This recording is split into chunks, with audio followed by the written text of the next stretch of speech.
اعوذ باللہ من الشیطان الرجیم بسم اللہ الرحمن الرحیم السلام علیکم ورحمۃ اللہ وبرکاتہ نحمدہ ونصلی علی رسولہ الکریم یا رب لک الحمد کما ینبغی لجلال وجہک وعظیم سلطانک۔ ساری تعریف، ساری بڑائی، ساری کبریائی اللہ رب العالمین کے لیے ہے۔ آج کا جو ٹاپک ہے وہ یہ ہے کہ اللہ کی رحمت اس کے غضب پر چھائی ہوئی ہے۔ جب ہم زندگی کو دیکھتے ہیں نا بنظر غیر، تو ایسے محسوس ہوتا ہے کہ جو بھی کچھ ہے، محسوس کیا ہوتا ہے، یہ حقیقت ہے، یہ سب سے بڑی حقیقت ہے کہ جو کچھ بھی ہے وہ اللہ تعالیٰ کا عطا کردہ ہے۔ ہمارا وجود، ہماری حصی نعمتیں، ہماری مادی نعمتیں، ہماری دین کی نعمتیں، ہماری ہدایات، وہ سب اللہ تعالیٰ کا کرم ہے، اس کا فضل ہے، اس کی عنایت ہے۔ ہمارا اپنا کچھ تو ہے ہی نہیں۔ اور پھر یہ کہ اس کے اوپر اللہ تعالیٰ کی رحمت وہ واقعی جو ہے اس کے غضب کے اوپر چھائی ہوئی ہے۔ ورنہ ہم لوگوں کے کرتوت جو ہیں وہ تو ایسے نہیں ہیں، وہ تو ایسے نہیں ہیں، ہرگز بھی نہیں ہیں۔ ہمارے جو مطلب ہمارا طرز عمل ہے زندگی کے بارے میں، تو ہم سے کتنی غلطیاں، کتنی کوتاہیاں ہوتی ہیں، ہر روز ہوتی ہیں۔ جو جانتے ہیں نا اصل میں ان سے بھی ہو رہی ہیں، اور جو نہیں جانتے ان سے بھی ہو رہی ہیں۔ تو یہ اللہ تعالیٰ کی صفت رحمت ہے جو کہ اس کے غضب کے اوپر چھائی ہوئی ہے۔ اور جب ہم تھوڑا مطالعہ کرتے ہیں، قرآن پاک کا آغاز ہی کہاں سے ہوتا ہے؟ الحمدللہ رب العالمین۔ ساری تعریف، ساری کبریائی، ساری بڑائی اللہ رب العالمین کے لیے ہے، جو رحمان ہے اور رحیم ہے۔ اور جب اللہ تعالیٰ نے کائنات کو پیدا کیا تو عرش پر اللہ تعالیٰ نے لکھوایا تھا کہ میری رحمت میرے غضب کے اوپر چھائی ہوئی ہے۔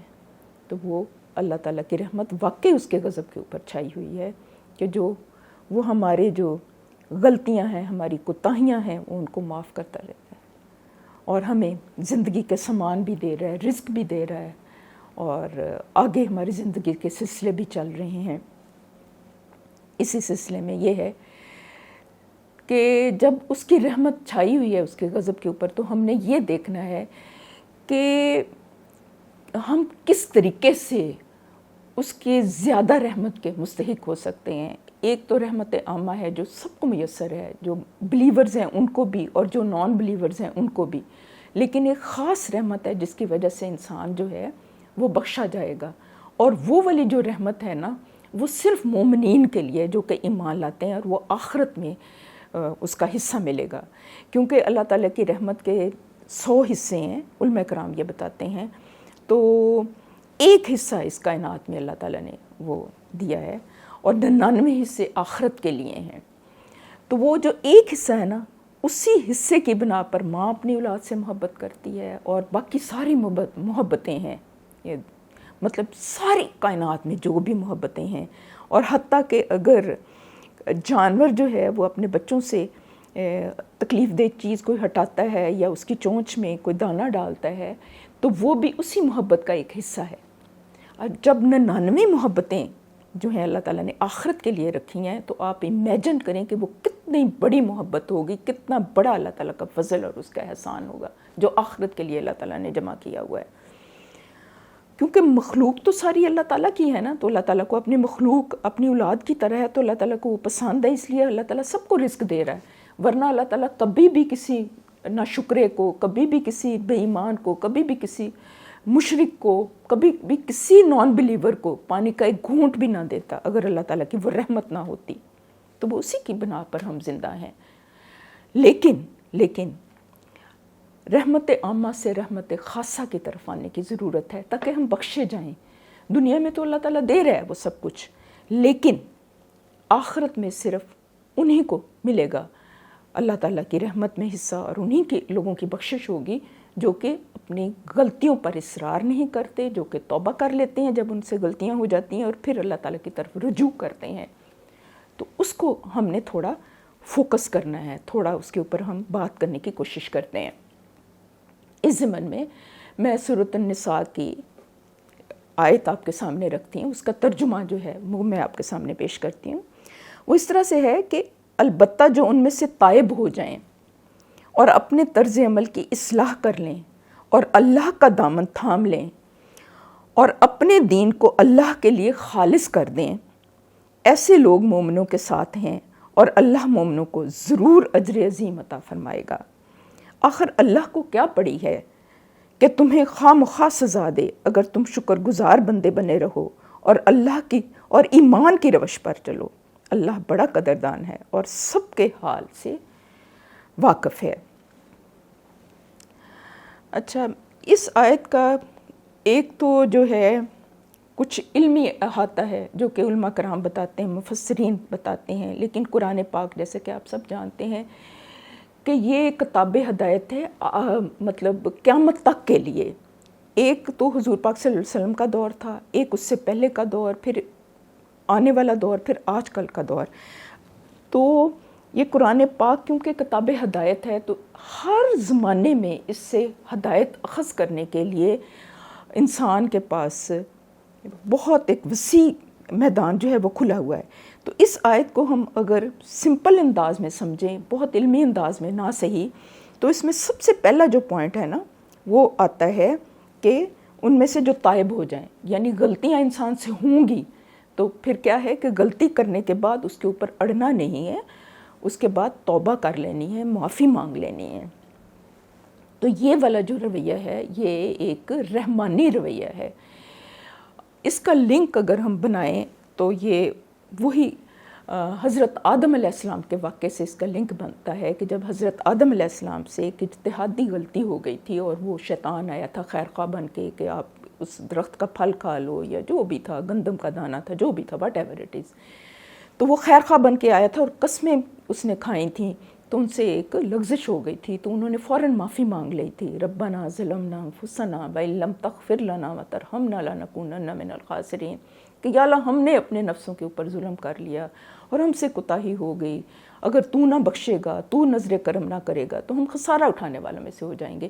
لیکن دوسری طرف شیطان سے جب اس نے اللہ تعالیٰ نے کہا کہ انسان کے آگے سجدہ کرو تو اس نے سجدے سے انکار کر دیا تو وہ اکڑ گیا تھا، تو اس نے سجدہ نہیں کیا تھا، اس نے دلیل دینے شروع کر دی تھی اللہ تعالیٰ کے احکامات کے مطابق، تو کیا ہوا تھا کہ وہ راندہ درگاہ ہو گیا تھا۔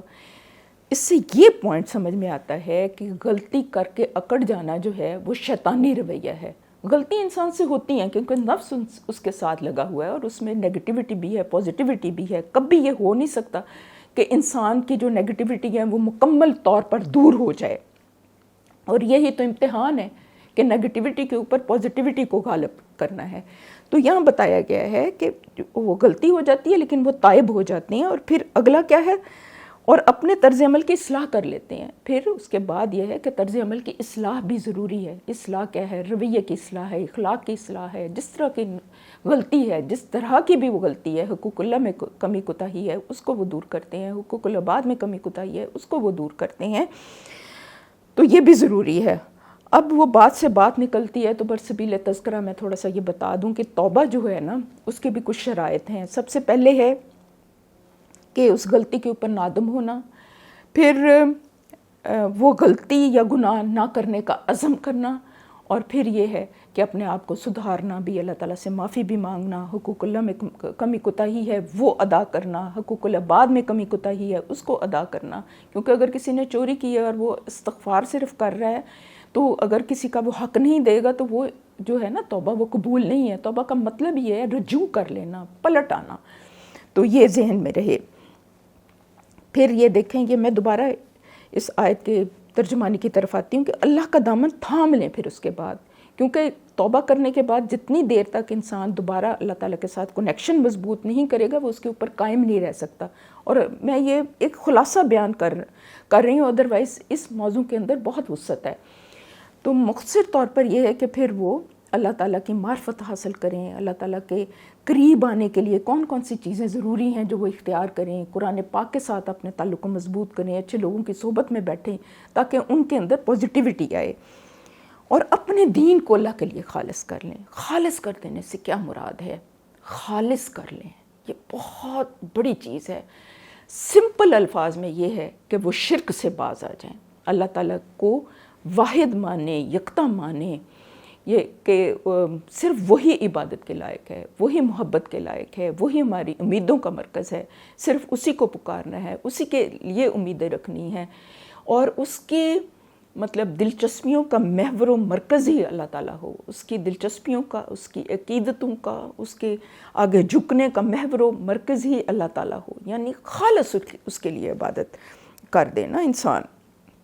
اور پھر یہ کہ نیک لوگوں کی صحبت میں انسان لے گا اور ایسے مومنوں کے ساتھ ہے، اور اللہ مومنوں کو اجر عظیم دے گا۔ تو پھر کیا ہوگا کہ جب انسان اس طرح سے پلٹ آئے گا، دین کو خالص کر لے گا، اپنی نیت کو خالص کر لے گا اور خالص توحید کو مانے گا، تو پھر اللہ تعالیٰ ان کو اجر عظیم عطا فرمائے گا۔ پھر فرمایا گیا ہے کہ آخر اللہ کو کیا پڑی ہے، اللہ کو کیا پڑی ہے کہ وہ تمہیں سزا دے، کہ اللہ تعالیٰ تو بخشش کے بہانے ڈھونڈتا ہے، اللہ تعالیٰ تو انسان کو نہیں چاہتا، اللہ تعالیٰ کو تو اپنی مخلوق سے بہت محبت ہے، کیونکہ وہ تو ناشکروں کو، بے قدروں کو، شرک کرنے والوں کو بھی دنیاوی رزق دے رہا ہے نا۔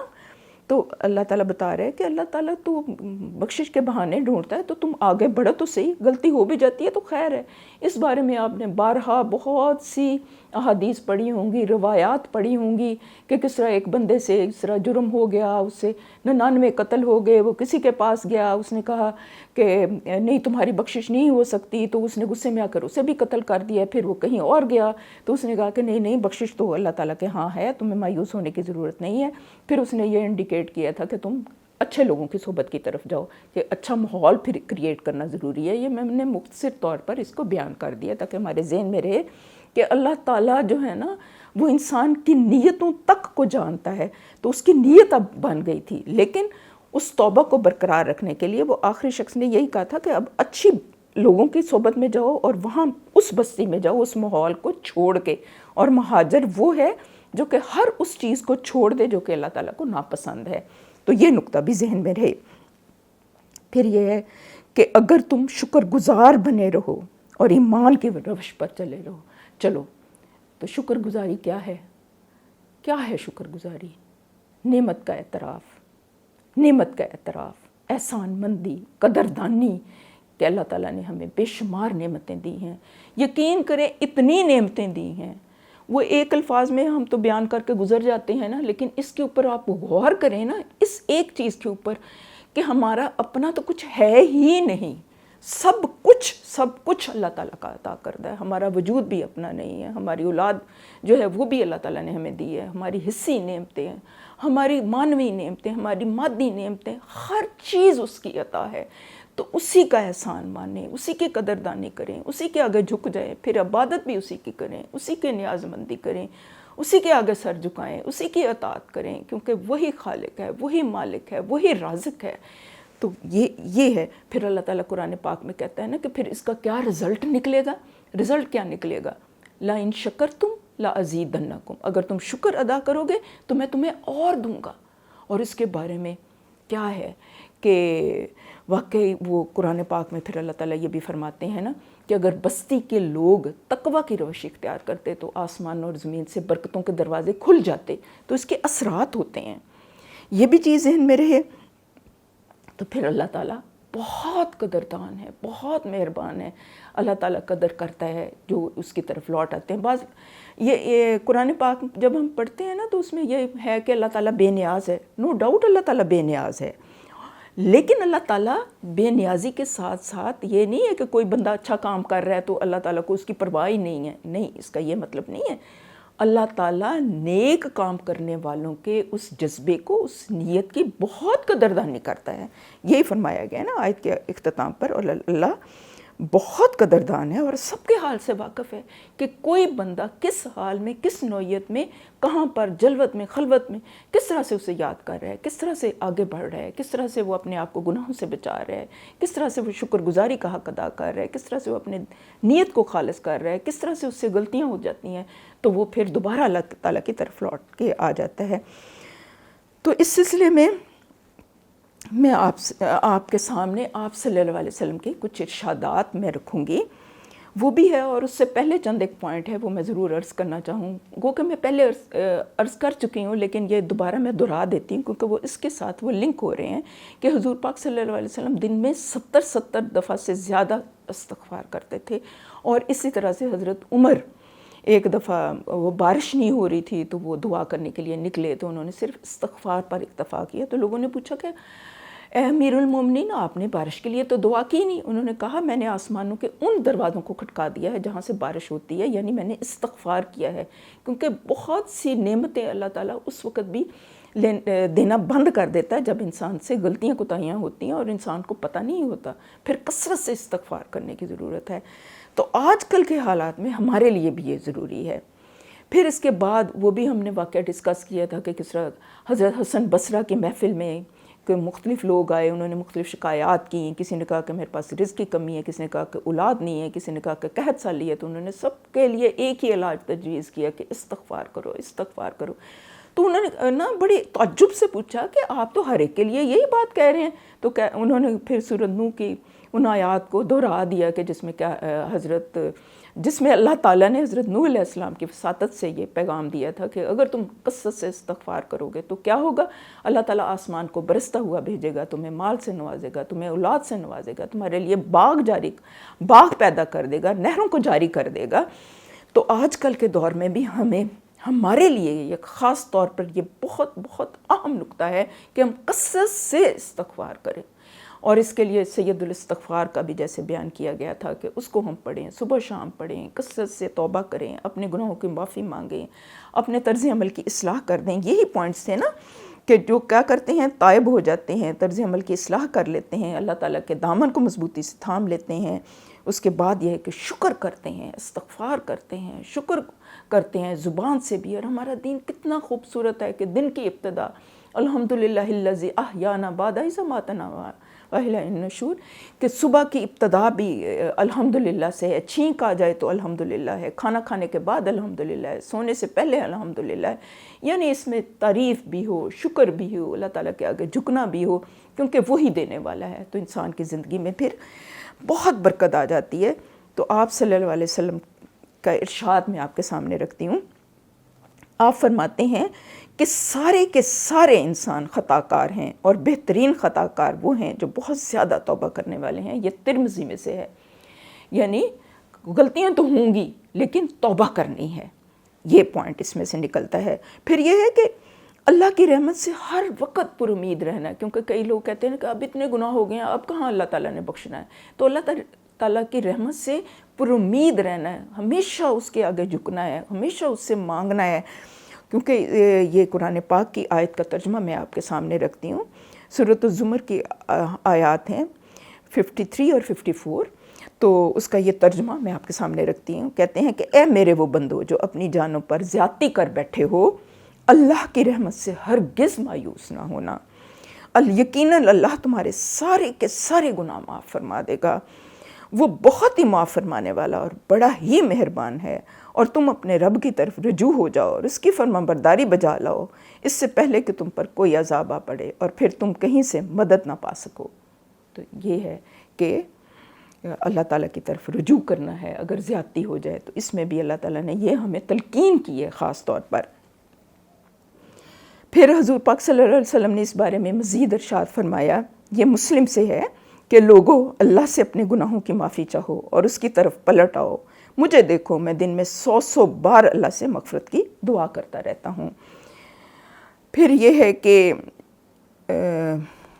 اپنے آپ کو، اپنی نیتوں کو، اپنے ارادوں کو، اپنے عزائم کو صرف اور صرف اللہ کے لیے خالص کر لینا کہ یا اللہ میری نماز، میری قربانی، میرا جینا اور میرا مرنا صرف تیرے لیے ہے. کل ان صلاتی و نسکی و محیای و مماتی للہ رب العالمین. اپنی زندگی کی یہی طرز اپنا لینا، اپنا لینا دینا، اٹھنا بیٹھنا، جاگنا، محبت نفرت صرف اللہ ہی کے لیے خالص کر لینا. پھر ایسے لوگوں کے اوپر اللہ تعالیٰ کی رحمت جو ہے خصوصی رحمت برستی ہے. اللہ تعالیٰ ہمیں اس کا مصداق بنائے.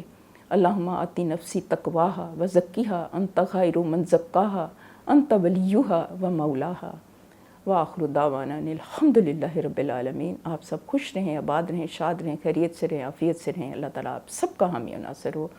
والسلام.